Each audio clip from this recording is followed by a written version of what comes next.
एक धक्कादायक असा प्रकार घडलाय बीडमध्ये वारकरी शिक्षण संस्थेमध्ये शिक्षण घेणाऱ्या मुलाच्या पालकाला जबर मारहाण झाल्याचं सध्या समजतंय। घेतलेला प्रवेश रद्द करत पैसे परत मागितल्यानं पालकालाही मारहाण झाली आहे। पालकाकडून सत्यवान महाराज साठे यांच्यावर आरोप सुद्धा बघायला मिळतात।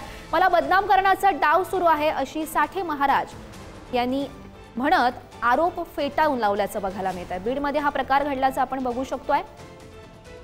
मुलाचा घेतलेला प्रवेश रद्द करण्यासाठी हे पालक पोहोचलेले होते, मात्र वारकरी शिक्षण संस्थेमध्ये बीडमधल्या या शिक्षण संस्थेमध्ये पालकालाही जबर मारहाण झाली।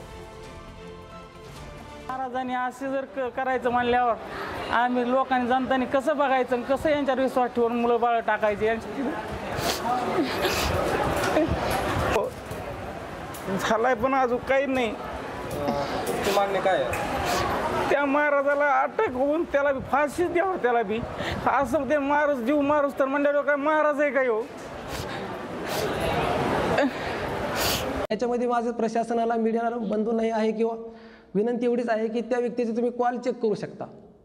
ह्याच्या पूर्णपणे याच्या बघा समोर प्रत्यक्ष बसून ऐकलेली व्यक्ती पण आमच्या साक्षीला आहेत आणि आमच्या वागदाऱ्यातील जी बालगोपाळ मंडळी आहेत, विद्यार्थी सध्या अध्ययन गीतापाठ वगैरे करतात, ते पण सगळ्या मुलांनी ते वेळोवेळी त्याचे शब्द आणि गलिच्छ भाषेत बोलत असताना अजूनमधून तो प्रयोग असाच की अधिकारीची भाषा करून मला की तू माझं काहीच वाकडं करू शकत नाही, माझ्या पाठीमागं नारायणगडाचे उत्तराधिकारी आहेत।